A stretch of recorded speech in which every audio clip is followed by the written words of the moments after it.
আমি বিশ্ব মজুমদার শুরু করছি সোজা সাপটা। কথায় আছে অপেক্ষাতেই মানুষ বাঁচে, কিন্তু সেই অপেক্ষা যদি হয় ন্যায় বিচারের, তাহলে সেই বাঁচার পথ বোধহয় খুব একটা সুখকর হয় না।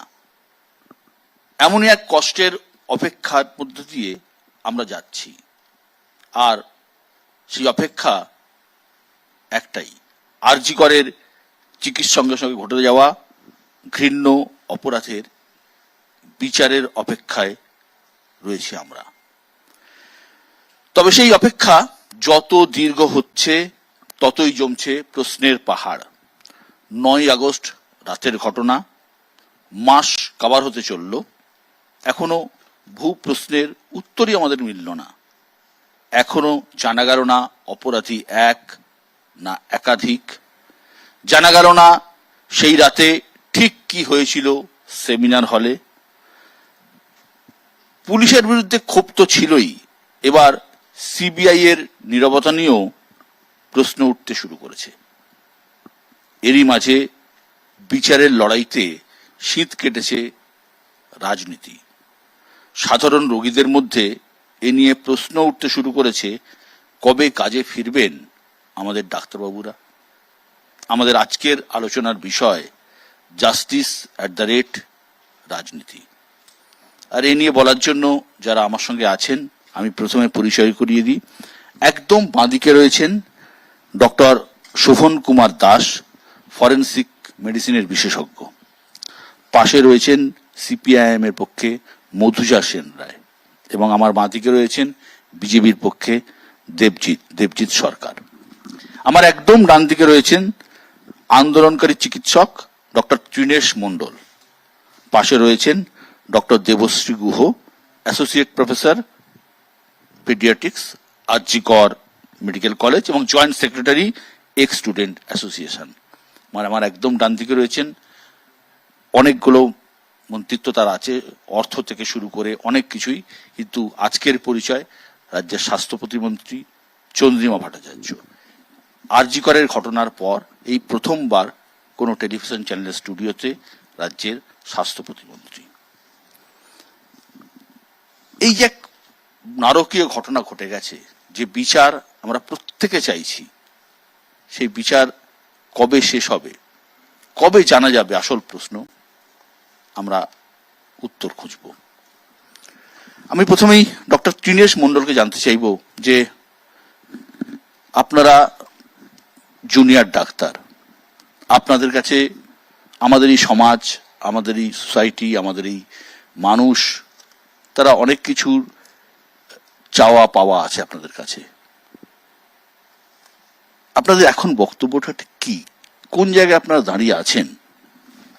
দেখুন, 9ই আগস্ট আমাদের আরজি কর মেডিকেল কলেজে যে ন্যক্কারজনক ঘটনা ঘটেছে, একজন পিজিটি ডাক্তার তার ডিউটিরত অবস্থায় তাকে হত্যা করা হয়েছে এবং তাকে ধর্ষণ করা হয়েছে। আমরা আমাদের আন্দোলন তারপর থেকেই ন্যায় বিচারের দাবিতে আন্দোলন শুরু করেছিলাম।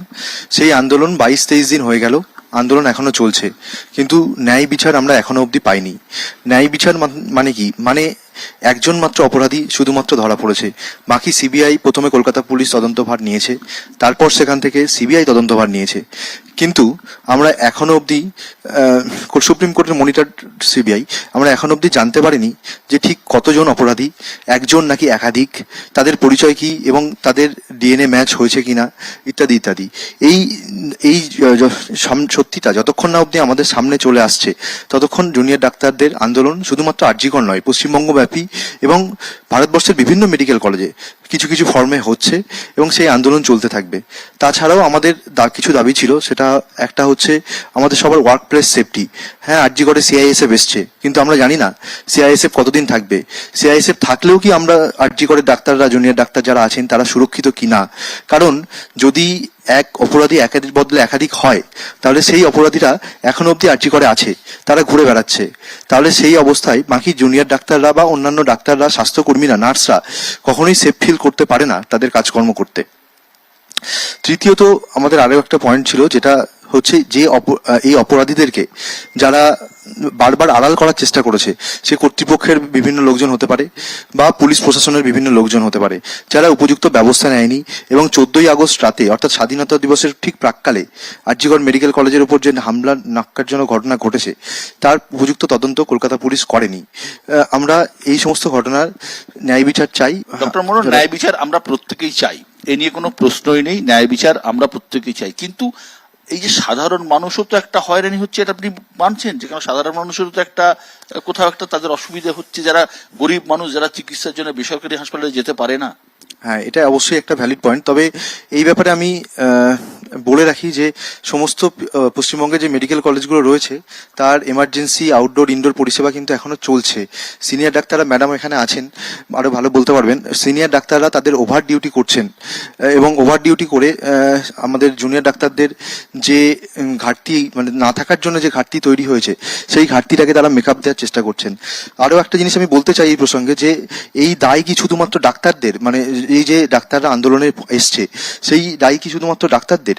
হেলথ এডুকেশন এবং স্বাস্থ্য ব্যবস্থার যে দুর্বৃত্তায়ন হয়েছে, সেই দুর্বৃত্তায়ন যারা করেছে তাদের জন্যই তো ডাক্তারদেরকে এই আন্দোলনে নামতে হবে। এই আলোচনায় আমরা আসবো। আমি ডক্টর দেবশ্রী গুহ, আরজিকরেরই doctor, associate professor. Doctor Guha, এই যে পরিস্থিতি, ডক্টর মন্ডল বললেন যে ওনাদের দাবি দেওয়ার কথা, আপনি তো একজন চিকিৎসক, এই যে ঘাটতির কথা আপনারা পূরণ করছেন, সত্যি কি পূরণ হচ্ছে? যত পেশেন্ট আছে, যেভাবে পরিষেবা দেন আপনারা কি সত্যিই দিতে পারছেন? সত্যি কথা বলতে কি, প্রথম যখন এই ঘটনা ঘটলো তারপর থেকে পেশেন্টরাও আসতে একটু ভয়ই পাচ্ছেন। আরজি করে অনেকের সঙ্গে যারা পার্সোনালি এসছেন কথা বলেছি আমরা, যে তারা আসতে ভয় পাচ্ছেন হাসপাতালে এরকম একটা ঘটনা ঘটে যাওয়ার পর। দ্বিতীয়ত 14ই আগস্ট রাত্রে সেই ভয়াবহ অ্যাটাকের পর। সুতরাং সব মিলিয়ে পেশেন্ট যে সংখ্যায় আসার কথা তুলনামূলকভাবে একটু কম আসছে ঠিকই, কিন্তু যারা ইমার্জেন্সিতে আসছেন তাদের সমস্ত পরিষেবা আমরা যারা সিনিয়র চিকিৎসকরা আছি আমরা সর্বতোভাবে দেওয়ার চেষ্টা করছি। আমি আমার ডিপার্টমেন্টেই বলি, একসঙ্গে অনেক এমার্জেন্সি চলে। একটা জেনারেল পেডিয়াট্রিক্স এমার্জেন্সি, একটা পিডিয়াট্রিক আইসিইউ, একটা নিওনেটোলজি বিভাগ আছে, সেখানে এসএনসিইউ, সদ্যজাত বিয়ে, একটা এনআইসিইউ, মানে একসঙ্গে প্রায় 4-5 জন ম্যান পাওয়ার দরকার হয়। কিন্তু ভালো ব্যাপার হচ্ছে আমরা এই সবাই সিনিয়র চিকিৎসকরা সবাই একসঙ্গে মিলে কিন্তু এই পরিষেবাটা দিতে পাচ্ছি। ডেলিভারিও কিন্তু বাড়ছে, ডেলিভারির সংখ্যাও বাড়ছে আস্তে আস্তে। প্রথম মানুষ যেটুকু ভয় পেয়েছিল সেই ভয় কাটিয়ে এখন আসছেন আরজি করে। আমরা কিন্তু সেই পরিষেবা সর্বতোভাবে দিতে পাচ্ছি। ইন্ডোরেও পেশেন্ট ভর্তি আছে, আইসিইউতেও পেশেন্ট ভর্তি আছে, আমরা কিন্তু দিতে পাচ্ছি। এর শেষটা কোথায়? আপনি তো একজন ডাক্তার যিনি অ্যাসোসিয়েট প্রফেসর, এর শেষটা কোথায়? কি মানে কোথায় শেষ হতে পারে জিনিসটা? দেখুন, শেষ বলতে শেষ আমরা তো মূল একটা লক্ষ্য নিয়ে এগোচ্ছি, জাস্টিস মানে যে ঘৃণ্য অপরাধ ঘটে গেছে সেই অপরাধীদের চিহ্নিতকরণ, শাস্তির থেকেও বড় কথা আগে চিহ্নিতকরণ, এক বা একাধিক ব্যক্তি যারা এর সঙ্গে জড়িত তাদের চিহ্নিতকরণ। সিআইএসএফ আজকে ঘিরে রেখেছে পুরো হাসপাতাল, কিন্তু শুধু সিআইএসএফ বা পুলিশই কি নিরাপত্তা দিতে পারে? আমি পার্সোনালি বলছি, আমি এই কলেজের প্রাক্তনী, অনেক নাইট ডিউটি করেছি এখানে, কখনো ভয় করেনি, কখনো আমাকে নিজেকে মনে হয়নি আমি সুরক্ষিত নই। কিন্তু এখন আমি যখন নাইট ডিউটি দিচ্ছি, বন্ধ ঘরের মধ্যে ছিটকিনি আটকে যখন আমি একটু রেস্ট নেওয়ার জন্য শুচ্ছি, চোখ দুটো বুজে আসছে, তখন হঠাৎ করে একটা স্কেয়ারি একটা মুভমেন্ট হচ্ছে। আমার মনে হচ্ছে যে যদি কেউ অ্যাটাক করে আমি তো ঘুমিয়ে পড়ছি, আমি তো প্রতিরোধ করতে পারবো না। মানে এই পরিস্থিতিটা আজকে তৈরি হয়েছে, মানসিক একটা ট্রমার মধ্যে দিয়ে আপনারা যাচ্ছেন। ট্রমা, আমি সিনিয়র, আমি এই পরিস্থিতির মধ্যে দিয়ে যাচ্ছি। জুনিয়র আমার ছোট ছোট ভাই বোনেরা তারা তো এই পরিস্থিতির মধ্যে দিয়ে যাবেই, আমরা কিভাবে তাদেরকে বলবো? একদম। আমি আসছি ফরেনসিক মেডিসিনের বিশেষজ্ঞ ডক্টর শোভন কুমার দাসের কাছে।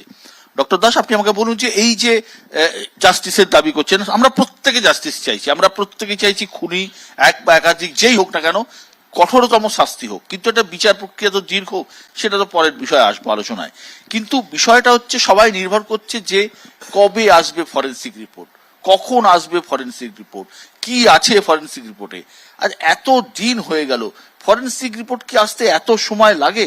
সাধারণত যখনই ক্রাইম অন হিউম্যান বডি হয়, সে যেভাবেই হোক না কেন, তার একটা নির্দিষ্ট প্রক্রিয়া আছে তদন্তের। তার মূল উদ্দেশ্য হচ্ছে identify the assailant or identify the পারপিট্রেটার্স, এখানে যেটা হয়। তো তার জন্যই পরপর স্টেপগুলো আমাদের ফলো করতে হয়। তার মধ্যে একটা হচ্ছে যে ময়না তদন্ত। যাই হোক, অনেকভাবে বিভিন্ন লোকের বিভিন্ন ধরনের প্রতিক্রিয়া বিভিন্নভাবে উঠে আসাতে অনেক জনমনে কিন্তু অনেক বিরূপ প্রতিক্রিয়ার সৃষ্টি হয়েছে, যেগুলো কিন্তু সঠিক নয়। তো এই ব্যাপারে একটা আপনার প্রশ্ন দিয়েই বলি। প্রথম কথা হচ্ছে যে এখন একটা কথা উঠে আসছে যে তদন্ত কি লোপাট, এভিডেন্স এভিডেন্স লোপাট। কেন হঠাৎ এই সিন অফ ক্রাইম, এভিডেন্স লোপাট, এই প্রশ্নটা বারবার এত উঠে আসছে? এতে কেন আমরা উঠাচ্ছি? এটা পরিষ্কার কথা, এটা কিন্তু আমার মনে হচ্ছে যে তদন্তকারী সংস্থা যাদের কাজ হচ্ছে যে অ্যাসাইলেন্টকে বা পারপিট্রেটরকে ধরা, তারা কিন্তু এই ব্যাপারটাকে একটা অ্যালিবাই হিসাবে ইউজ করছে। তার কারণ হচ্ছে যে শুধুমাত্র সিন অফ ক্রাইমে কিছু ক্লু হয়তো পাওয়া যেতে পারে, কিন্তু মূল যে তদন্তের যে মূল যে ক্লু বা মূল যে জিনিস, সেটা কিন্তু ভিকটিমসের বডিতেই ছিল এবং বডিতেই আছে। যেমন সোজা কথা, সেটা তার জন্য ময়না তদন্ত হয়েছে, আজকে তার বডি দাহ হয়ে গেছে, কিন্তু ময়না তদন্তের সময়ে তার যা জিনিস, তার যা দেখা, সেগুলো তো সংরক্ষণ করা হয়েছে নিশ্চয়ই, নিয়ম অনুযায়ী সংরক্ষণ করা হয় একদম।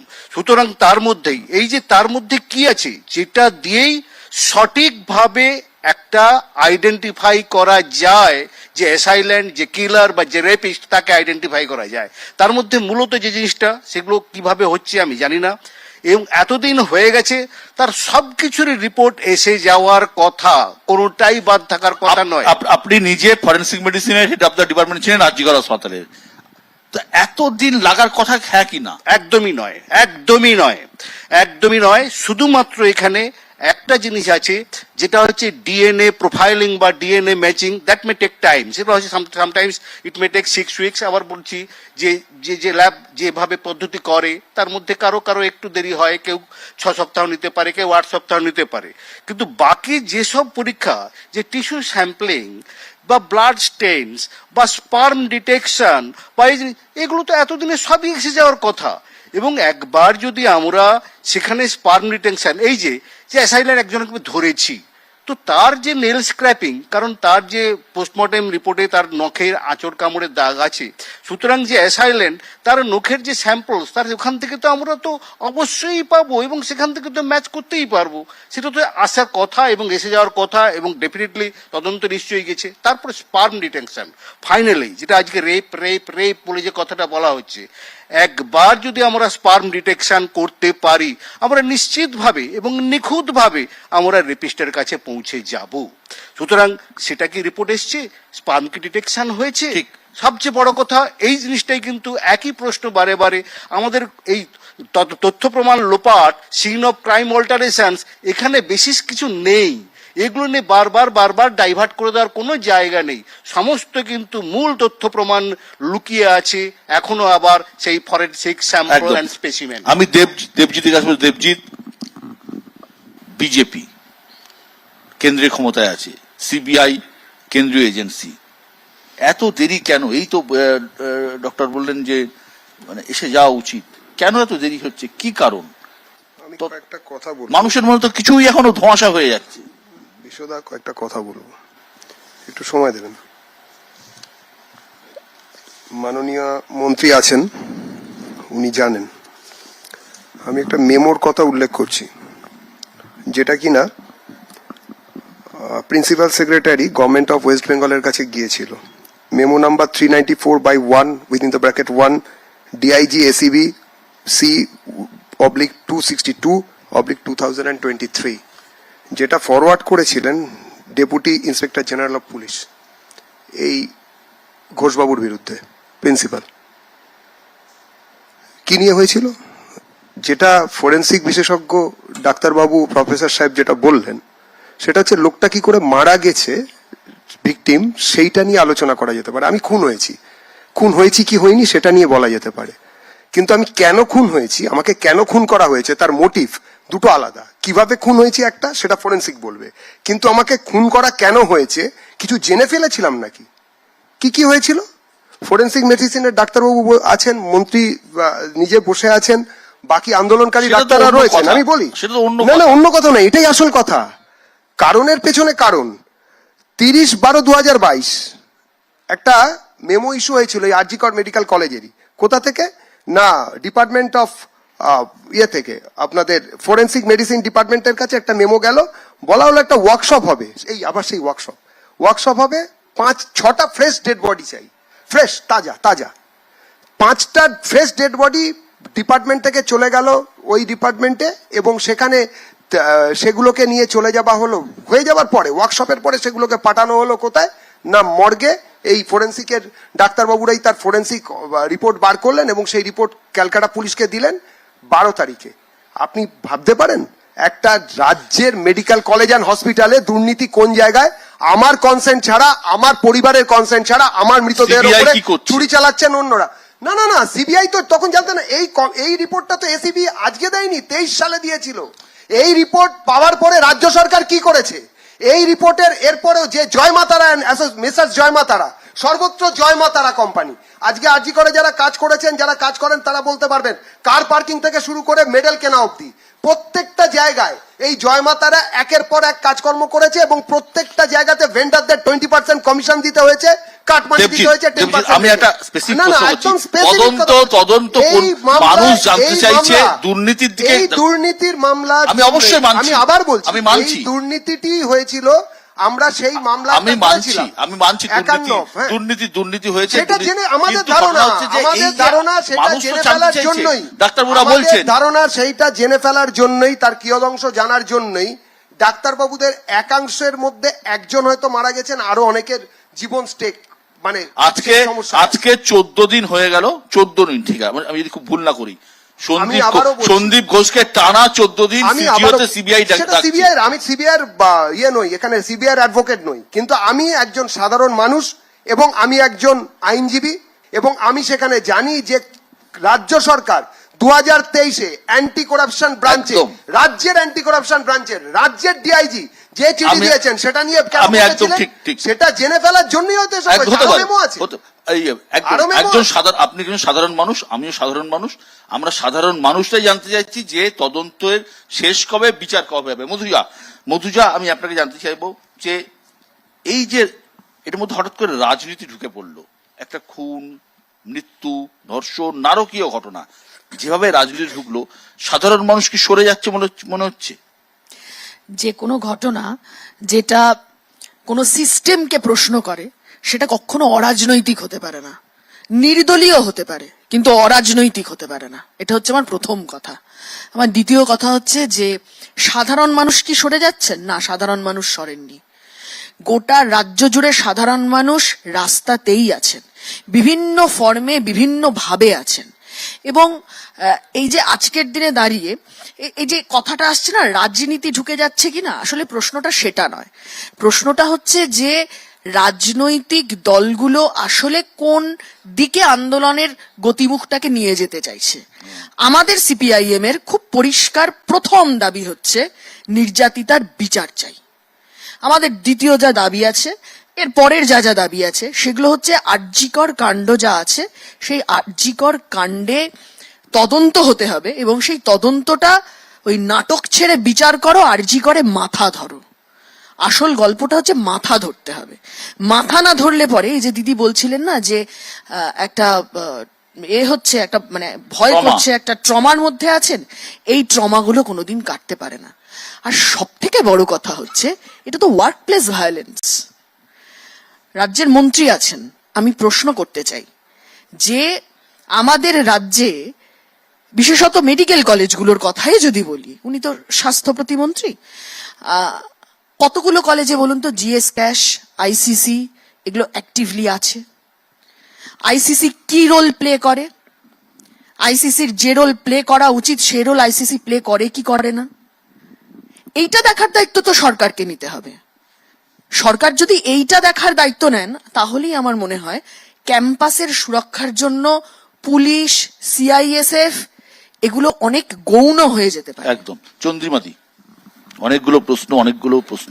না, প্রথমেই আমি ধন্যবাদ জানাই বিশ্ব তোমাকে, কারণ সবার কথা শোনার পরে তারপর আমার কাছে প্রশ্ন তুমি করছো। আমি প্রথমেই বলি যে ডক্টর মন্ডল যে আন্দোলনের সাথী হয়েছেন, আমরা আন্দোলনকে সবসময় সমর্থন করে এসেছি। সরকার কোনো সময় বলেনি যে আন্দোলনকে সমর্থন করছে না। সরকারের পক্ষ থেকে মুখ্যমন্ত্রী, মাননীয় মুখ্যমন্ত্রী বলেছেন আন্দোলনকে আমরা সমর্থন করি, তাদের কারণটাকেও আমরা সমর্থন করি, কিন্তু তাদের কাছে অনুরোধ করেছেন কাজে যোগ দিতে। যে কথা ডক্টর গুহ বলেছেন যে অনেকে ভাবছেন যে আরজি করে যাব কি যাব না, পেশেন্ট আমি, আমার চিকিৎসার আমি সুযোগটা পাবো কি পাবো না, সেই জায়গা থেকে যাতে সেই মানসিকতা থেকে মানুষকে সরিয়ে আনা যায়, ডাক্তার হিসেবে সেই কর্তব্যটা যদি পালন করে সেটা অনুরোধ করেছেন। ওদের আন্দোলন অবশ্যই সঠিক আন্দোলন, এবং যে নারকীয় ঘটনা ঘটেছে তাকে ধিক্কার জানাবার ভাষা নেই আমাদের কারুর। মাননীয় মুখ্যমন্ত্রীও কিন্তু ধিক্কার জানিয়েছেন এই নক্কারজনক ঘটনাকে। এবার যে কথাগুলো উঠছে, পুরো ঘটনাটা এখন সুপ্রিম কোর্ট সুমোটো নিয়ে নিয়েছে, কিন্তু বলতে হবে এটা মনে রাখতে হবে যে কেউ অ্যাপ্লিকেশন করেনি, সুমোটো সুপ্রিম কোর্ট ঘটনাটার সম্পর্কে তাদের বিচার ব্যবস্থার মধ্যে সেটাকে নিয়ে এসেছে। এবার গোটা ব্যাপারটা সুপ্রিম কোর্টের এখতিয়ারের মধ্যে। সিবিআই, একটু মনে রাখতে হবে 9ই অগস্ট ঘটনা ঘটেছে। সিবিআই 13 তারিখে সিবিআই কে মহামান্য হাইকোর্ট অর্ডার দিয়েছিল সিবিআই এর কাছে সমস্ত তথ্য দিয়ে দিতে পুলিশকে, এবং সেই মতো 13 তারিখেই হ্যান্ড ওভার করা হয়ে গেছে। এবং তারপর সেই একই অর্ডার যেটা মাননীয় কলকাতা হাইকোর্ট দিয়েছিল সিবিআই এর ইনভেস্টিগেশন, সেটা সুপ্রিম কোর্ট সেটাকে রিটেন করেছে, এবং গোটা ব্যাপারটা সিবিআই এর কাছে। এবার প্রশ্ন হলো যে সিবিআই কতটা এগিয়েছে, এতদিন ধরে যে গেল তাতে সিবিআই এর এগোনোর জায়গাটা কতটা, সেটা নিশ্চয়ই জানতে ইচ্ছুক সবাই, সাধারণ মানুষ ইচ্ছুক। দেবজিৎ বলল যে আমি সিবিআই এর আইনজীবী নই, আমি সিবিআই এর পক্ষে আসিনি, ব্যাপারটা তা নয়।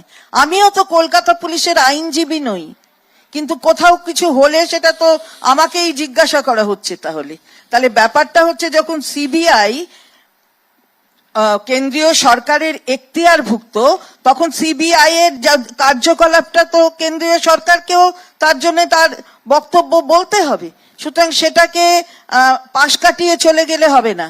এই এতদিন হয়ে গেল সিবিআই কিন্তু চায়নি কিছু, এবং বলেনি কিছু, অর্থাৎ কতটা এগিয়েছে বলেনি।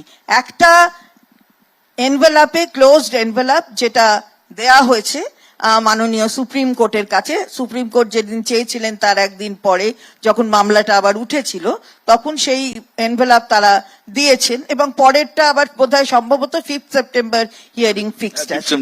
ওরা হয়তো জানাবে কি জানাবে না, যেটা করবে সেটা আমি ওই বিচারের ব্যবস্থার ওটার মধ্যে আমি ঢুকছি না, কারণ আমার সেই কখনো ক্ষমতা নেই আমি সেইটার ভেতরে ঢুকি। তো একটাই আমাদের বক্তব্য, আমরাও তো বিচার চাই, এবং সেটা justice delayed is justice denied, there is no doubt about it. সুতরাং জাস্টিসটা তাড়াতাড়ি দিতে হবে। তার জন্য আমরাই তো আওয়াজ উঠিয়েছি যে ক্যাপিটাল পানিশমেন্টের দরকার, আমরাই তো বলছি যে আমরা বিল আনবো, আমরাই তো বলছি বিশেষ অধিবেশন হবে, এবং আমরা মঙ্গলবারে আসছে বিশেষ অধিবেশন বসছে, এবং বিল আনা হবে।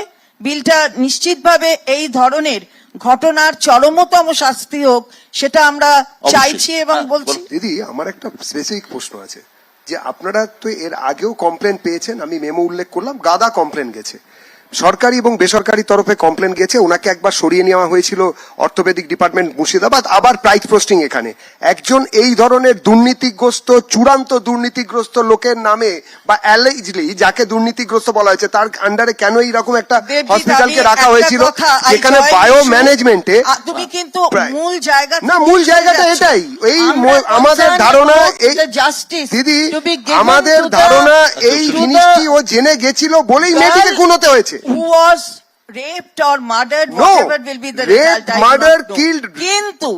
কিন্তু তুমি সরে যাচ্ছ। না, আমি ব্যাপারটা সরছি না। ওটা আরেকটা দিক। আমি একটা জিনিস ওটা বলতে আরেকটা চাইছি যে দিক। রাজ্য না, সরকারের তুমি যেটা বললে, পৃষ্ঠপোষকতায় আমি জানি না এখানে একজনকে ডাক্তারবাবুরা আড়াল বসে করছেন, আছেন, বারবার এখানে আড়াল করছেন। ডাক্তারবাবুরা বসে আছেন, আমি ডাক্তারবাবুরা কি ডাক্তার বলবেন? নই। আমার কিছু প্রশ্ন আছে দিদি legal আপনার factor- কাছে। এক মিনিট, তোমারটাও আমি নিশ্চয়ই বলবো, আই রেসপেক্ট ইউ। আমি এই যে ডাক্তারবাবুরা বসে আছেন, ও যে বললো যে ওয়ার্কশপের জন্য একটা একদম। আমাদের মানে ফ্রেশ বডি চাই, আমার পাঁচটা, মনে হ্যাঁ, হয় হ্যাঁ, উনি একদম। ভালো Memo বলবেন, number আছে। কারণ Forensic- এখানে forensic- বডি ওরকম করে forensic- হয় না। হয় না তো, উচিত Body- নয়, সেটা ডক্টরবাবু। দিয়েছিলেন। বডি তো দেবে, সেটা বডি দিয়েছিলেন। ডোনেট করে, এইভাবে দেওয়া যায় না। fresh body- সেইটাই এক মিনিট, বলছি। এক মিনিট, তিনি বলতে পারবেন, সেটাই আমি বলছি। expert. সেটাই তো তুমি দেওয়া infer যায় না। করে নিচ্ছ কি করে? বলুন। সেটাই How তো do দেওয়া you যায় না। infer? দেবজিৎ, তুমি হ্যাঁ। ইনফার করে নিচ্ছ কি আমি করে? বলছি তো, যে ওটা নিয়ে কি করে হয়েছে। বলছি 10 জানুয়ারি ডক্টর 2023 এই 3টে 21 এই ডক্টর ব্যাপারটা দাস, কিন্তু ডক্টর এই দাস। ব্যাপারটা সম্পূর্ণ ভুল ব্যাখ্যা হচ্ছে। একটা কথা, মেডিকেল ইনস্টিটিউশনে একটা ডেড বডি কিভাবে ব্যবহার হবে সেটা সম্পূর্ণ আলাদা নিয়ম একটা সাধারণ হাসপাতালে কি হয়। আমরা দিয়েছি একটা জিনিস ব্রেন সার্জারি বা মিনিমাল অ্যাক্সেস সার্জারি, ইএনটি, সেটা কিন্তু ওয়ার্কশপ দিয়েই হবে এবং সেটা ডেড বডির ওপরেই প্র্যাকটিস করে। For the advancement of the medical science normally এগুলো আনক্লেমড বডি, যেগুলো মেডিকেল একদম। বডি নয়। জাস্ট লেট একদম। Me finish. আনক্লেম বডি ছাড়া অন্য বডিতে হতে পারে না। হতে পারে না। হ্যাঁ, বলুন। Let me finish please. হ্যাঁ, কিন্তু মেডিকেল বডিতে যেহেতু ফ্রেশ অনেক সময় আসে, সেহেতু যদি দেখি আমাদেরতে ইনভেস্টিগেশনের কোনো প্রবলেম নেই, এই ইস্যুটা যে অ্যাক্সেস হয়েছে তার প্রপারলি রেকর্ডেড আছে, সুতরাং আমরা কিন্তু অ্যালাউ করে দিই। যে কারণে রাজ্য সরকারের দিকে আঙুলগুলো উঠছে, এবং এই রাজ্য সরকারের দিকে আঙুল ওঠার কারণ আছে, এমনি এমনি তো উঠছে না। নির্যাতিতার পরিবার প্রথম থেকে 3টে ফোন কলের কথা বলছেন, 3টে ফোন কলের কথা বলছেন। কারা করলেন ফোনগুলো? পুলিশের হাতে যতদিন পর্যন্ত তদন্ত প্রক্রিয়া ছিল, পুলিশ ওই ফোন কলগুলো সম্পর্কে কি জোগাড় করতে পারলো? আমরা এখনো পর্যন্ত কেউ কিচ্ছু জানি না, কার্যত। পরের কথা হচ্ছে যে আচ্ছা বলুন তো, সন্দীপ ঘোষের বিরুদ্ধে এত অভিযোগ উঠছে, ওনাকে প্রাইজ পোস্টিং দেওয়া হলো কিসের জন্য? কোন দায়বদ্ধতার জায়গা থেকে ওনাকে এই প্রাইজ পোস্টিংটা দেওয়া হচ্ছে চন্দ্রিমা উত্তর দিন। বারবার? ব্যাস, না, thank you. আমি প্রথম তোমার প্রশ্ন হলো যে কি বললে, প্রথমটা ফার্স্টটা যেটা আমি বললে, একদম প্রথমে বলার সময় বলেছিলাম আইসিসির কথা। তিনটে ফোন কল। তো এই যে 3টে ফোন কল না 4টে ফোন কল, কাকে করলো কি না করলো, গোটা ব্যাপারটা ইনভেস্টিগেশনের একটা সাবজেক্ট, এবং সেই ইনভেস্টিগেশন সিবিআই করছে। এই 3টে ফোন কল হঠাৎ কালকের থেকে সেটাকে বেশি সংবাদ মাধ্যমে দেখা যাচ্ছে। তো এটা যদি থেকে থাকে Social তাহলে media তে নিশ্চয়ই- ছড়িয়েছে। না, আমি Social কিন্তু media দিদি তে শুধু সংবাদ social media তে- আমি কিন্তু হ্যাঁ। শুধুমাত্র হ্যাঁ, এটা সোশ্যাল আসি, মিডিয়া আসি, বলিনি। না, না, বুঝে আসছি, সংবাদ মাধ্যম আমি একদম social বলছি media প্রথম নয়। দিন থেকে বলছি। আমি বলছি যে গোটা জিনিসটা 3টে হোক, 4টে হোক, 5টা হোক, সেটা তো সিবিআই দেখবে। সমস্ত তথ্য তো দেওয়া হয়েছে। সিবিআই তো বলেনি যে পুলিশ তাকে কোনো তথ্য দেয়নি। কতগুলো প্রশ্ন উঠেছিল, যেটা সংবাদ মাধ্যমে শুধু নয়, যেটা এখন তো সবটাই বিচার ব্যবস্থা, যখন কোর্টের মধ্যে যখন প্রশ্ন উত্তর হয়, জজ সাহেবরা যখন করেন, তখন সেটা পাবলিক হয় এবং দেখা যায়। তো সেখানে যা যা প্রশ্ন অনারেবল জাজেসরা করেছিলেন সুপ্রিম কোর্টের, তাদের সমস্ত উত্তর পরে দেওয়ার পরে দে ওয়ার স্যাটিসফাইড। কোথায়? না।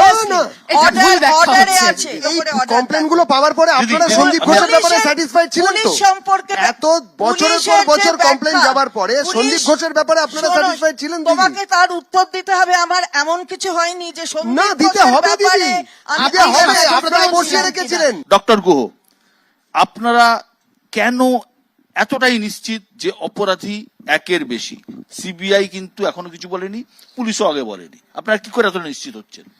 না, আমি নিশ্চিতভাবে বলছি না যে একের বেশি, কিন্তু সেটাও এক যে বা একজনই যে সেটাও তো প্রমাণিত হয়নি এখনো। হ্যাঁ, যে প্রথম দিন থেকে পুলিশ সঞ্জয় রায়কে ধরেছিল, এখনো সিবিআই তাকে নিয়েই পড়ে আছে, এবং একজন হলেও সেই কি নাকি তার সঙ্গে আরো কেউ যুক্ত আছে, কোনোটাই এখনো আমাদের সামনে ক্লিয়ার নয়। প্রমাণ সাপেক্ষ এখন সবকিছুই। সুতরাং দিনের পর দিন চলে যাচ্ছে, আমরা সত্যি কিছুই বুঝতে পারছি না। আমাদের কাছে সবটুকুই সামনে আধার, যে এক না একাধিক, একাধিক হলেও তারা কে, কারা। সুতরাং এই জায়গাটা থেকে আমরা সবসময় আমাদের আপনি মনে নিজে একজন চিকিৎসক, আপনি যা দেখেছেন, আপনার নিজের কি মনে হচ্ছে? দেখুন, চিকিৎসক হলেও আমাদের ফরেনসিক মেডিসিনটা এমবিবিএস এর সময় পড়তে হয়। আমার সাবজেক্টটা একদমই আলাদা, স্যারের সাবজেক্ট মেনলি ফরেনসিকে। তবুও আমাদের যেটুকু ক্ষুদ্র ধারণা এফএসএম এর আমাদের যেটুকু ধারণা আছে, তাতে আমাদের ইনিশিয়ালি মনে হয়েছিল যে হয়তো এর সঙ্গে একাধিক ব্যক্তি জড়িত আছেন। ডক্টর মন্ডল, ধরে নিন যে আমি তর্কের খাতিরে ধরে নিলাম যে পুলিশ একজনকে অ্যারেস্ট করেছে, সিবিআই তার বেশি এগোয়নি, ওই একজনই অ্যারেস্ট হয়ে আছেন, তদন্ত চলছে, কথাবার্তা চলছে, জেরা চলছে, অনেক কিছু চলছে। ধরুন দিনের শেষে 5 তারিখ সুপ্রিম কোর্টে সিবিআই বলল একজনই এই অপরাধী, 2 জন নয় বা 3 জন নয়, বা 5 জন নয়, এবং এই আপনাদের আন্দোলন তখনও কি চলবে? না দেখুন, প্রথমে আমি ম্যাডাম ভট্টাচার্যকে একটা জিনিস বলতে চাই, যে উনি যেমনটা বললেন সিএম আন্দোলনের পক্ষে, মুখ্যমন্ত্রী আন্দোলনের পক্ষে বলেছেন, কিন্তু মানে উনি টুইটও করেছেন একটা আন্দোলনের পক্ষে, যে আন্দোলনকারীদের কিছু বলেননি। কিন্তু আগের দিন যে সভা থেকে উনি এফআইআর করার কথা বলেছেন, এই জিনিসটা আমরা সঠিকভাবে নিইনি। এফআইআরটা উনি ডাক্তারদের উদ্দেশ্যেই বলেছেন, আমাদেরকে সংবাদ মাধ্যমের বক্তব্য শুনে তাই মনে হয়েছে। ঠিক আছে। দ্বিতীয়ত আপনি যে কোশ্চেনটা করলেন যে আন্দোলন চলবে কিনা, দেখুন প্রথমত ফরেনসিক মেডিসিনের স্যার আছেন। আপনি আরেকটা কথা বললেন, যে এর আগের বারে বলেছেন না অপরাধীরা বাইরে ঘুরে বেড়াচ্ছে, আপনারা কি করে বলছেন অপরাধী? হ্যাঁ, আমি এটাই বলতে চাইছি, যদি এক বা একাধিক, আমি তখনও বলার সময় যে হয়তো এক বা একাধিক, কিন্তু ফরেনসিক মেডিসিনের নলেজ আমারও খুব কম, আমরাও এমবিবিএস এর সময় অল্পই পড়েছি, কিন্তু এটুকু মানে প্রথমত দেখে মনে হয়েছে হয়তো একাধিক। স্যার আরো ভালো বলতে পারবেন যে একজনের পক্ষে একজন আর 1:1 মারা এইভাবে সম্ভব কিনা, যে বিভিন্ন এতগুলো ক্ষতচিহ্ন তৈরি করা সম্ভব কিনা একজনের পক্ষে, সেটা অবশ্যই কোশ্চেনের জায়গা থাকে। তাছাড়া সিবিআই তো তদন্ত করছে, আমরা তো এই কোশ্চেন সিবিআই এর কাছে বলেছি, আমাদের প্রতিনিধি দল সিবিআই এর কাছে গেছিল দেখা করতে সিজিও কমপ্লেক্সে, যাতে সিবিআই বলে দেয় যে মানে সিবিআই তদন্তের কতখানি অগ্রগতি হয়েছে সেটা বলে, সেটা এক নাকি একাধিক সিবিআই আমাদেরকে জানাক। এবং তদন্ত যারা এই তদন্তটাকে ধামাচাপা দেওয়ার চেষ্টা করেছে, যারা ফোন করেছেন মৃতার বাড়ির লোকজনকে, বলেছেন আত্মহত্যা, তাদের এগেনস্টেও তো সিবিআই তদন্ত করছে। তাদেরকে ডাকা হয়েছে কিনা, তাদেরকে কি ব্যবস্থা নেওয়া হচ্ছে, তাদেরকে অ্যারেস্ট করা হচ্ছে কিনা, তথ্য প্রমাণ লোপাটের জন্য তো আইপিসি 201 বা এখন বিএনএস 238-এ তাদের জেল হওয়ার কথা, সেটা কি হচ্ছে? সেই আমাদের আন্দোলন মঞ্চ মানে আন্দোলনের পক্ষ থেকে সেটা অবশ্যই চন্দ্রিমাদির কাছে অনেক উত্তর তো চন্দ্রিমাদি, এতগুলো লোক চন্দ্রিমাদি অন্য জায়গার লোক, তারা এলো কেন? আমি এটা যেটা ডক্টর মন্ডল বলল, সেদিনকার যে মুখ্যমন্ত্রীর ভাষণ, সেই ভাষণটার সম্পূর্ণ অপব্যাখ্যা করা হচ্ছে। মুখ্যমন্ত্রী বলেছেন আমি আন্দোলনকারীদের সঙ্গে আছি, আমি আন্দোলনকারীদের আন্দোলনকে সমর্থন করি, এবং তাদের অনুরোধ করেছে যে তারা যদি কাজে ফিরে আসেন, তারা যেন পেশেন্টদের কথা ভেবে কাজে ফিরে আসেন। এবং তিনি বলেছেন আমি তো কখনো এফআইআর করছি না, এফআইআর করব না। তার মানে কি হলো যে আমি এফআইআর করব কিন্তু করছি না, এটার মানে হলো তাই যে এফআইআর আমি করতে চাইছিলাম কিন্তু করব না। উল্টে তুমি দেখো যে অন্যান্য জায়গায় যেখানে একসাথে এই স্টুডেন্টস আন্দোলনে অনেক স্টুডেন্টরা পার্টিসিপেট করেছে অন্যান্য রাজ্যে, সেখানে সেসব রাজ্যের বিরুদ্ধে স্টুডেন্টের বিরুদ্ধে এফআইআর হয়েছে। এইটা তো ঘটনা, কিন্তু এইটা তো ঘটনা ইস্ট বেঙ্গল মোহনবাগান সমর্থকদের বাড়িতে পুলিশের পুলিশ পাঠানো হয়েছে, একাধিক লোকজনকে পুলিশ, যদি কোথাও কেউ প্রভোগ করে, ইস্ট বেঙ্গল মোহনবাগান, আমিও ইস্ট বেঙ্গলের সমর্থক। না ইস্ট বেঙ্গল মোহনবাগান ম্যাচের দিন কেন গিয়েছিল যে রাস্তায় আমিও যদি প্রভোগ করি, পুলিশ তার খবর রাস্তায় প্রতিবাদ করতে নামবে, জাস্টিস ফর আরজিকর কথাটাই ভয় কিসের এত? ইনভেস্টিগেশন করার নিশ্চয়ই কিসের এত? জাস্টিস ফর আরজিকর কথাটাকে দিদি প্রথম দিন সাংবাদিক সম্মেলন, আমি একটা কথা মনে করি, কথাটাই ভয় আমি কিসের? একটা কথা মনে করাই, ভয়ের কোনো বিশ্বদা, কারণ নেই। আমি একটা ভয় কথা মনে পাচ্ছেন। করাই, আমি ভয় পাচ্ছেন। পুরুষতন্ত্র এটা পুরুষতন্ত্র নয়, যে পুরুষতন্ত্রের কোনো সবচেয়ে বড় পুরুষতন্ত্রের ব্যাপার না, গুলিয়ে দেবেন না। যে কোনো পুরুষতন্ত্রের পুরুষতন্ত্র নয়। সবচেয়ে আপনি বড় মনে করছেন, আপনি আজকে কি আজকে ঘোষণা মুখপাত্র করছেন হয়ে একটা দাঁড়িয়েছে বাংলা? এই রাজ্যের সরকার। ওপেন এন্ড শাট নয়। এই রাজ্যের সরকার বলছে 8টার পর মেয়েরা কাজ করতে বেরোবে না। ওরা বললো ডক্টর দাস আপনি তো এক্সপার্ট, আপনি আরজিকরেও ছিলেন। নেচার অফ ক্রাইম যা দেখে মনে হচ্ছে, প্রথম কথা যে এক বা একাধিক এই প্রশ্নের উত্তর আমরা আজও পাইনি, আমরা প্রত্যেকে খুঁজছি। দুই, অপরাধী যতই বুদ্ধিমান হোক, ধরুন অপরাধী খুবই বুদ্ধিমান, তার পক্ষে কি ফরেন্সিকের চোখকে ফাঁকি দেয়া সম্ভব? প্রকৃত দোষী তাকে চিহ্নিত না করে ফাঁসিতে লটকে দেওয়া বা এনকাউন্টার করা এ সভ্য জাতির কাছে চরম বর্বরতা আর গণতান্ত্রিক দেশে সংবিধানের চরম অবমাননা। সুতরাং আমাদের প্রথম কাজ হচ্ছে তা প্রকৃত অপরাধীকে চিহ্নিত করা। এক বা একাধিক সেই প্রসঙ্গে যদি আমি পরেও আসি, যদি একই হয়ে থাকে সেই একজনকে সঠিকভাবে শনাক্ত তো করতে হবে। আমরা একজনকে ধরেছি, আজকে যখন সবকিছু হয়ে গেছে, এতদিন কেটে গেল, যার প্রকৃত সায়েন্টিফিক এভিডেন্স এখন আমাদের হাতে, তাতেও করেও কেন আমরা বলছি না এই প্রকৃত অপরাধী? না, ওই আমরা evidence-টা ফাঁসি, প্রকৃত scientific evidence আপনি বুঝলেন কি করে? আমরা খালি বলছি ডক্টর দাস, ফাঁসি, ওটা যে এনকাউন্টার, লুকোনোর চেষ্টা হয়নি, ওখানেও যে 2 নম্বরই হয়নি, কি করে বুঝলেন ডক্টর দাস? আমি শুনি না, জানার কথা। উনি তো রাজনৈতিক নেতা নন। না, না, আমি জিজ্ঞেস আরে করছি। দাঁড়া, শুনছি না, শুনবো না, শুনি না, সিবিআই বলে দেবে। শুনি না। একজনকেও যদি সঠিকভাবে শনাক্ত করা যায়, তার বিচার তো ডেফিনিট আছেই, যে ধর্ষণেরও যা শাস্তি হবে সেটা চেয়ে নিতে হবে না, যে অপরাধ যদি খুনি হয় শাস্তি তাই। একজনকে সঠিকভাবে শনাক্ত করতে পারলে তো বাকিরা যদি থেকেও থাকে তাহলে তো অটোমেটিক্যালি বেরিয়ে আসবে, সেটা তো খুব একটা বেশি বিয়ে হয় না। কিন্তু একজনকে আমরা সঠিকভাবে এখনো শনাক্ত করতে পারছি না, দেবজিৎ, আমরা ঘোরাচ্ছি, দেবজিৎ, আমি তোমার কাছে আসছি। ঘোরাচ্ছি, দেবজিৎ, অন্যদিকে ঘোরাচ্ছি। তোমার কাছেই আসছি দেবজিৎ। এই যে আমি কথার কথা বলছি যে আমরা প্রত্যেকেই চাই শাস্তি হোক, সমাজের সর্বস্তরের মানুষ যখন রাস্তায় নেমেছেন সকলেই জাস্টিস চাই বলছেন, সেই সময় বিজেপি নবান্ন অভিযান করে এবং এই পুলিশ টুলিশ মারপিট রক্তপাত হয়ে গিয়ে কৌশলগত ভুল করে ফেললে না তোমরা? কিসের কৌশলগত ভুল?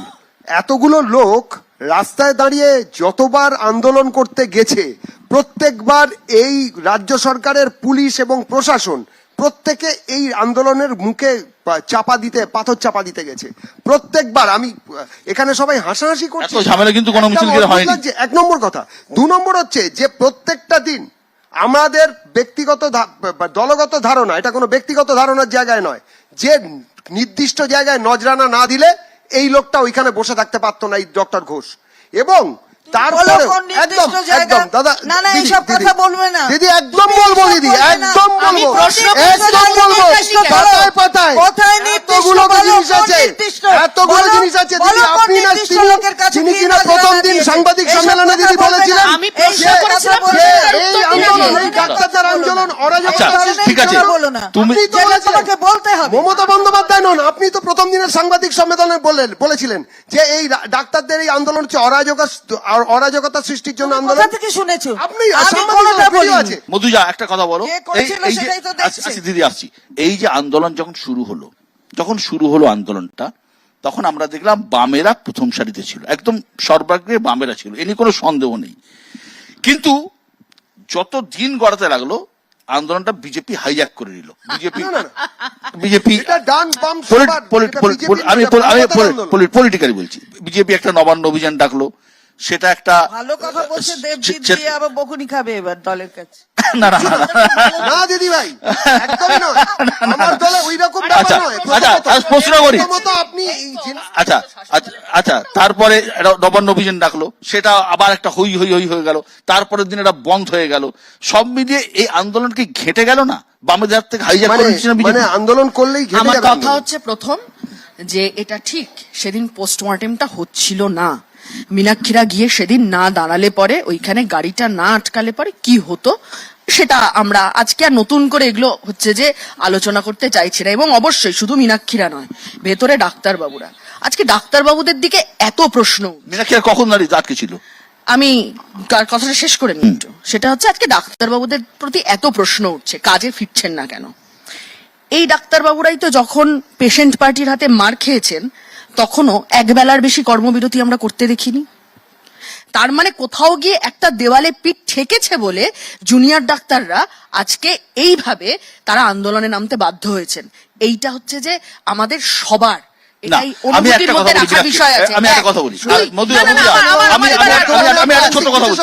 আমি একটা ছোট কথা বলছি। মধুজা, আমার আরেকটা হ্যাঁ, আমি আরেকটা উত্তর কথা বলতে দেবো, আছে। এবার- বলতে দেবো, আপনি এবার- বলবেন, এবার আপনি বামের বলবেন। কথা বললে- আমার একটা প্রশ্ন আছে, আপনার একটা প্রশ্ন না, না, আছে। আমার একটা ছোট্ট কথা। বর্তমানে সেটা হচ্ছে ফরেন্সিক যে- বিশেষজ্ঞ কেন বসেছিলেন ওখানে? আমার একটা ছোট্ট কথা এরপরে আছে, সেটা হচ্ছে যে Scene of crime- বামেদের আন্দোলন বামেরা শুরু করেছিল, বিজেপি হাইজ্যাক করে নিচ্ছে।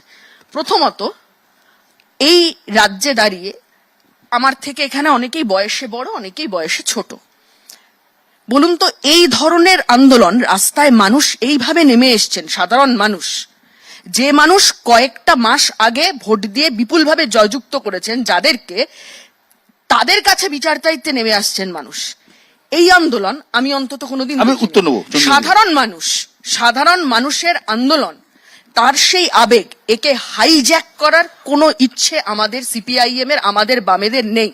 আমরা সবার সাথে আন্দোলনে একদম। পায়ে পা মিলিয়ে আছি। তৃণমূলের আমি- সাংসদ অবধি টুইট আমার করেছিলেন। আরেকটা কথা সেই টুইট আছে, আপনারা আমি জবাব একদম- এমনিতে দিয়েছেন। সিবিআই আর সঞ্জীব ঘোষ অনেকগুলো কথা উঠলো, আমার শুধু দেখে একটা কথা মনে হচ্ছে, চাকরি পেয়েছেন নাকি নতুন। মানে প্রথমে হচ্ছে যে আরজি কর, ন্যাশনাল মেডিকেল কলেজ, এখন সকালবেলা ঘুম থেকে উঠে বাড়ির থেকে বেরিয়ে সিবিআই দপ্তরে যান, সিবিআই দপ্তর থেকে ফিরে আবার হচ্ছে যে বলো, বাড়িতে আসেন। বলো দেবজিৎ। হ্যাঁ, আমার এটা কথাটা অদ্ভুত হচ্ছে- লাগছে, এটা খুব আমার অদ্ভুত কথাটা লাগছে হচ্ছে আমার। বলো। পরিষ্কার, কিরমভাবে আন্দোলন হবে, কিভাবে আন্দোলন বলো। হবে, এই নিয়ে আমরা কথা বলবো। নতুন চাকরি পেয়েছে সিবিআই তে। না, আমিও তো বলছি, আমিও তো স্যাটিসফাইড নই, কিন্তু আমি শুধু একটা কথাই বলতে চাই যে কেন এই ঘটনা ঘটেছে, কারা ঘটিয়েছেন, কারা ধামাচাপা দিতে গিয়েছিলেন, তাহলে- কারা প্রাইস পোস্টিং করেছিলেন সন্দীপ ঘোষকে। আইসিসি জিএস ক্যাশ কি অবস্থায় হ্যাঁ, আছে? হ্যাঁ। আমি শুধু মেডিকেল কলেজের কথা হ্যাঁ। কথাই শুধু জিজ্ঞেস করেছিলাম, অন্য কিছু ঠিক আছে। জিজ্ঞেস না, না, করিনি। ঠিক আছে। আর দুই, আমি হচ্ছে আপনার কাছে প্রশ্ন করেছিলাম যে সন্দীপ ঘোষকে প্রাইস পোস্টিং কেন দেওয়া Price হলো? posting আমার এর 3 প্রশ্ন, নম্বর, এটা আমার আচ্ছা, 3 উত্তর- নম্বর, Why দিদি, don't প্রশ্নটা we- শুনে নিন, why don't দিদি, we- আচ্ছা, প্রশ্নটা শুনে যদি নিন। ডাক্তারবাবুর কাছে আসবো, ডাক্তারবাবুর কাছে আসবো। দিদি, Please, প্রশ্নটা please, শুনে নিন, please. আরেকটা প্রশ্ন অনেক শুনে অনেক নিন। আর না হয়, দুটো বলি, সন্দীপ কার ঘোষ- ভাই, উত্তর কার দিচ্ছেন, দাদা, উত্তর দিচ্ছেন। কার ভাগ্নে, কার ভাই? যদি আচ্ছা। এই মন্ত্রী যে উত্তর ঘটনার কোন সংক্রান্ত কোন অভিযোগ থাকতো, অর্থাৎ এই যে মার্ডার এবং রেপটা হয়েছে, তাহলে এই কথাটা ঠিক, প্রাইস পোস্টিং। কিন্তু সন্দীপ ঘোষের সাথে যেখান থেকে তোমরা বলছো সেটা কিন্তু ডিরেলড হয়ে গেছে। আমরা বলিনি, অর্থাৎ তারা- আমরা বলিনি, অর্থাৎ আপনার তারা department অন্য বলেছে। জায়গায় চলে ডক্টর গেছে। মণ্ডল। আমরা কিছু অন্য বলছি না। জায়গায়, that is আমার the প্রশ্ন আরো আছে আপনার কাছে, আমি জানি না কতক্ষণ সময় আচ্ছা, পাওয়া যাবে। ঠিক আছে, ঠিক আছে। ওটা কিন্তু পুলিশ রাত্রির সাথে ওটা কি বলতে চাইলে? মধুজা, মধুজা, আমার মধুজা। প্রশ্ন একটা আছে, আমাকে এই করতে ডক্টর দিতে মণ্ডল। হবে বিষয়টা। বলেছিলাম, সেটা এই মিথ্যে। প্রশ্নটা করতে দিতে হবে। আশা কর্মীরা কি রাত্রিবেলা গর্ভকালীন যন্ত্রণা মায়ের একদম, উঠলে পড়ে একদম। আপনি হসপিটালে আসবেন না? ডক্টর মণ্ডল, ডক্টর আপনি হসপিটালে আসবেন না? রাত্রি 8টার পর যদি নিজের কাজ না করে মধুজা। দেখো, একজন মানুষ চলে গেছে, আমি তাকে অশ্রদ্ধা করছি না। One should be paid back by their own coin. ওগুলো ভাবতে থাকো, ভাবতে থাকো। না না, আমি সবই ভাবছি, ভিত। সাথে প্রশ্ন করছি তো, প্রশ্নের উত্তর আপনি- দিন। আপনি- প্রশ্নের ডক্টর উত্তর মণ্ডল, দিন। ডক্টর মণ্ডল, আপনি প্রশ্নের ডক্টর উত্তর মণ্ডল, দিচ্ছেন না কেন ডক্টর মণ্ডল, একটাও? আমি একদম বাংলা কথা আসছি। ডক্টর মণ্ডল, একদম বাস্তব বলুন তো, আপনারা কবে কাজে ফিরবেন? কারণ সাধারণ মানুষের প্রচন্ড অসুবিধা হচ্ছে, আমরা জানি। এবং বিষয়টা হচ্ছে দিনের পর দিন চলছে, তো বিভিন্ন জায়গায় ফিরেছেন, কিন্তু আপনারা কবে কাজে ফিরবেন? মানুষ কিন্তু আপনাদের দিকে তাকিয়ে আছে। সুপ্রিম কোর্টও বলে দিয়েছে কিন্তু, যে সর্বোচ্চ আদালতকে মানে বলে দিয়েছেন যে আপনারা কাজে ফিরুন। কবে ফিরবেন আপনারা? দেখুন, মানে আন্দোলন যে চলছে, জাস্টিস অর্থাৎ ন্যায় বিচারের যে দাবিতে, সেই প্রধান দাবি এখনো অবধি আমরা পাইনি। কোনটা তার প্রধান সমাধান দাবি? যে কতজন দোষী, কে বা কারা দোষী, তাদেরকে অ্যারেস্ট করুক সিবিআই তথ্য দিক যে কে বা কারা দোষী, কোথা থেকে দোষী, এবং তাদেরকে যারা আড়াল করেছে তাদের বিরুদ্ধে ব্যবস্থা নিক। সেটা কোনোটাই আমরা এখনো অবধি একটাও সঠিক দিশা দেখতে পাচ্ছি না। এটা যদি না হয় তাহলে আন্দোলন থেকে কাজে ফেরার মানে প্রশ্নই আসছে না। আর বাকিটা আমাদের বিভিন্ন কলেজের প্রতিনিধিরা এসে জিবি মিটিং করেন, সেই জিবি মিটিংয়েই ঠিক হয় যে পরবর্তী আন্দোলনের রূপরেখা কি হবে, আন্দোলন কতদিন চলবে না চলবে, সেটা সেখান থেকেই তারা তারপর প্রেস মিট করে বলেন। ডক্টর গুহ আমার আপনি- আমি আমার আমি একটা আরেকটা প্রশ্ন আছে, আমার কয়েকটা জিনিস আসছি, আসছি। অ্যাড করতে চাই আমি হ্যাঁ, মাঝখানে। বলুন, বলুন। সেটা বলি যে পোস্টমর্টেমের যে কথাটা উঠলো, যে প্রথম দিন যে পোস্টমর্টেমটা হয়েছে, সেটা যে আরজি করে জুনিয়র ডাক্তাররা যদি আন্দোলন না করতেন, বডিটা ঘিরে যদি আন্দোলন না করতেন, সেটা একেবারেই সম্ভব হতো না। ওটাকে হয়তো মানে কভার আপ করে, যেমনটা ফোন করে বলা হয়েছিল যে এটা একটা আত্মহত্যার ঘটনা, আত্মহত্যা বা নিয়ে হয়তো সেটাই হতো। সেটা সবচেয়ে বেশি ক্রেডিট জুনিয়র মাইক নিয়ে প্রথমে তো ওটাই বলা হচ্ছিল, তারপরে তাকে প্রাইস পোস্টিং করা হয়েছে। আত্মহত্যা কখনোই পোড়ানো যাবে না, তার ওই তো আত্মহত্যাটা বলেছিলেন বলেই তো ওনার প্রাইস পোস্টিং করা হচ্ছিল। শুধু যদি এই ন্যাচারাল গোটা কেস হয়, ব্যাপারটা আত্মহত্যা বলেছে, কি বলেছে, আত্মহত্যা এগুলো সেটাও তো কিন্তু জানা হয়েছিল, hypothesis জানা হয়েছিল বলে তো প্রাইস পোস্টিং সন্দীপ ঘোষ। আরেকটা জিনিস, সেটা হচ্ছে আমাদের যে ন্যায় বিচারের দাবি, শুধুমাত্র ডাক্তার নয়, মানে বাকি সমাজের সমস্ত আসমুদ্র হিমাচল সমস্ত মানুষ পথে নেমেছেন, এমনকি দেশের বাইরেও আমরা প্রতিবাদ হতে দেখেছি। একদম। এর মাঝখানে আমরা এত জনসমর্থন কোনো আন্দোলনে দেখতে পাই না। একদম। আমরা চাই কোনো রাজনৈতিক দল যেন আমাদের জাস্টিসের দাবি থেকে অন্য বিচ্যুত হয়ে ক্ষমতা দখলের রাজনীতি না এটাই করে। আলোচনা একদম। জাস্টিসের ডক্টর গুহ, এই যে দেবজিৎ যা বকুনি খাবে না। হ্যাঁ, এই জাস্টিস ডক্টর গুহ, যেটা ও বললো, যেটা ডক্টর মন্ডল বললেন, যে কোথাও এটা রাজনীতির ঘোলা জলে আবার কি। হ্যাঁ, তার আগে একটা জিনিস বলি, যেটা একটা প্রশ্ন উঠছে যে কবে ওরা কাজে আবার নেমে যাবে, সর্বতভাবে ওরা পরিষেবা দেবে। সাধারণ মানুষের অসুবিধা হচ্ছে, একদম। কিছুটা হচ্ছে, আমরা সবাই মানছি। ওদের ছাড়া চলবে না, কারণ সরকারি ওদের ছাড়া হাসপাতাল একদম, চালায় জুনিয়র একদম, ডাক্তাররা। একদম। আমি সিনিয়র ওদেরকে- আপনারা কতজন আছে একদম, সিনিয়র একদম, ডাক্তার? জুনিয়র সম্ভব ডাক্তাররা নয়। সরকারি একদম, হাসপাতাল পুরোটাই একদম, চালায়। সর্বতোভাবে মানছি, কিন্তু অন্যবারে যে রকম আন্দোলন হয় তার সঙ্গে এবারের একটা বড় ফারাক। একদম। আমি যেটা লক্ষ্য করছি, একটা জনসাধারণ কোনোভাবে এইটা শুধু আমাদের নিরাপত্তা না, তারা নিজেরা একটা নিরাপত্তার অভাব বোধ করছেন। আমাকে যখন বাচ্চা দেখাতে আসছে, দু একজন মা তারা আমাকে এরকম ভাবে বলে গেছেন, মানে এতদিন পরেও, মানে প্রায় এটা 2-3 দিন 21 আগেকার দিন। কথা বলছি, প্রায় ধরুন 18-19 দিনের মাথায়, বলছেন ম্যাডাম আপনারা তো ডাক্তার, শিক্ষিতা, এই পজিশনে আছেন, আপনাদের যদি এরকম নিরাপত্তা না থাকে তাহলে আমরা কোথায় আছি? আপনারা আন্দোলন চালিয়ে যান, ন্যায় বিচারের আন্দোলন চালিয়ে যান, আমরা পাশে আছি। হ্যাঁ, আমাদের অসুবিধা হচ্ছে, কিন্তু তবু আপনাদের পাশে আছি। কোথাও এই বার্তাটাও আমরা পাচ্ছি। কিন্তু চন্দ্রিমাদি, এই যে জুনিয়র ডাক্তাররা বলছেন, ওরা তো অন্যায় কিছু বলছেন না, ঠিকই বলছেন। কোথাও এই আত্মবিশ্বাস এদেরকে আপনারা কিভাবে দিতে পারবেন যে চিন্তা করো না, আমরা তোমাদের সাথে আছি? এক, দুই হচ্ছে যে প্রশ্নগুলো দেবজিৎ বা মধুজা করছিল, যে সন্দীপ ঘোষের নামে যে ঝুড়ি ঝুড়ি অভিযোগ আছে, কোথাও কি একটা আত্মসমীক্ষার প্রয়োজন আছে? আর তিন, যে বিধানসভায় যে ধর্ষণ বিরোধী বিল আপনারা পাশ করতে চলেছেন, আপনি কি মনে করেন এই বিল পাস করলেই পুরো সব সমস্যার সমাধান হয়ে যাবে? না, প্রথমে হচ্ছে আমরা নিশ্চিতভাবে কিভাবে জুনিয়র ডাক্তারদের আরো বেশি তাদের নিরাপত্তাকে আরো বেশি সঠিকভাবে সঠিক পথে রেখে তাদের আত্মবিশ্বাস ফেরানো, সেই রূপরেখা নিশ্চিতভাবে তৈরি হচ্ছে, সেটা তৈরি হবে, এবং একদম সম্পূর্ণভাবে তারা বিশ্বাস রাখতে পারে যে আমরা সরকার তাদের সঙ্গে রয়েছে।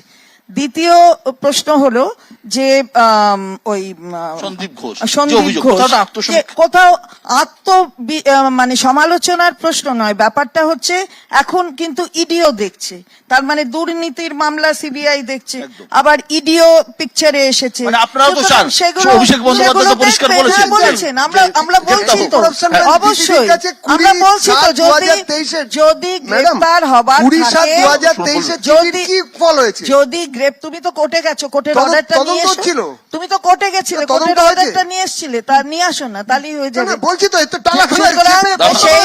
আমরাই বলেছি, এবং আমাদের সাংসদ অভিষেক বন্দ্যোপাধ্যায় তিনিও বলেছেন যে তাকে ধরুক, তার যদি কোনো কোথাও থাকে তাকে অ্যারেস্ট করুক।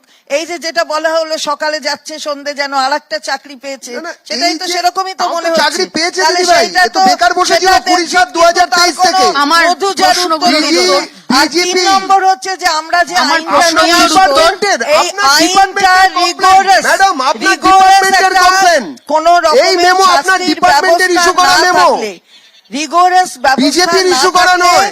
এই আইনটা কোথায় হাসপাতালের সময় হলো, বিশ্বদা কোথায়? না না, দাঁড়াও, আমার বিল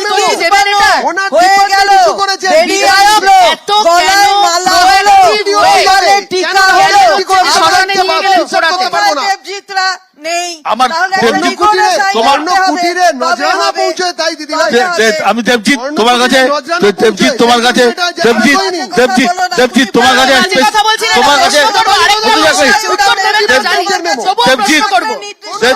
দেবজিৎ তোমার কাছে একটা প্রশ্ন, আমার শেষ প্রশ্ন তোমার কাছে। ধরে নাও এই যে আমরা যেখানে দাঁড়িয়ে আছি 9ই আগস্টের পর আজকে যেখানে দাঁড়িয়ে রয়েছি, ধরে নাও এই অপরাধী যে পুলিশ যে অ্যারেস্ট করেছে যে সঞ্জয় রায়, সিবিআই এই সন্দীপ ঘোষকেও অ্যারেস্ট করলো না, ইডি সন্দীপ ঘোষকে অ্যারেস্ট করলো না, এই পুরো দায় ধরে নিয়ে কথা বলবো আপনার শোতে বিশ্বদা, এই শোটা কি ধরে নিয়ে কথা বলার জন্য? তাহলে তো ধরে নিতে হবে যে এই মুহূর্তে এই রাজ্যে কিছু নেই। ধরে নিন যে এই আন্দোলনগুলো হয়েছে। আপনারা কিছুই বলছেন তো যে হয়নি। আপনি একটা প্রশ্ন করলেন এবং দিদি বললেন যে আমরা নাকি ভায়োলেন্স ছড়াচ্ছি। 1 মিনিট প্রভোগ করছি, 1 মিনিট বলি। ধরে নিন আজকে এখানে সবাই ধরে নিন, সমস্ত দর্শকরা ধরে নিন আপনার ঘরের মেয়ে মারা গেছে, এইরকম ভাবে মারা গেছে, যার 2 চোখ দিয়ে রক্ত বেরিয়ে এসেছে। সেই মেয়েটির লাশ নেওয়ার জন্য 3 ঘন্টা আপনি বাইরে বসে আছেন মা বাবা হিসেবে। ধরে নিন যে সেই লাশ রাতের অন্ধকারে ছেড়ে পুড়িয়ে দেওয়ার চেষ্টা হয়েছিল 3 ঘন্টার মধ্যে, এবং পুড়িয়েও দেওয়া হলো, কোনো প্রমাণ রাখা হচ্ছে না। সারা রাজ্যের প্রশাসন এই নিয়ে ব্যস্ত। দাঁড়ান, ধরে নিন যে সবাই যখন এরকম করছে, আপনি শঙ্খ ঘোষের কবিতা ওড়াবেন, আপনি রবীন্দ্রসঙ্গীত গাইবেন। বলার দেখো। বলছি না, উত্তরগুলো দেবেন আমার প্রশ্নে। ও মন্ত্রীমশাই, প্রশ্নের উত্তর দিন। এর উত্তর দেবেন না। রাজ্যের সাধারণ মানুষ, আমি দুজন প্রশ্নের উত্তর দিন। সবকিছু ধরে নিন। আমার প্রশ্নের উত্তর দিন আগে। ঝগড়া করছেন কেন শুধু শুধু? দেবজিৎ ঘটনা ঘটনা একদম একদম আমরা প্রত্যেকেই আমরা আমরা আমরা আমরা হ্যাঁ আপনি আমরা প্রতিমন্ত্রী, একদম আমরা একদম একদম উত্তর দেন না কেন? একদম একদম আমাদের দেশের আইন অনুযায়ী তো হঠাৎ করে যা ডক্টরবাবু বললেন যে ধরলাম আর ফাঁসি দিয়ে দিলাম, তা তো সম্ভব নয়। বিচার প্রক্রিয়া চলবে। একই সঙ্গে আমরা এটাও চাই যে ডাক্তারবাবুরা কাজে ফিরুক, সাধারণ মানুষরা যাতে আর অসুবিধার সামনে না পড়ে। অনেক অনেক ধন্যবাদ আজকের অনুষ্ঠানে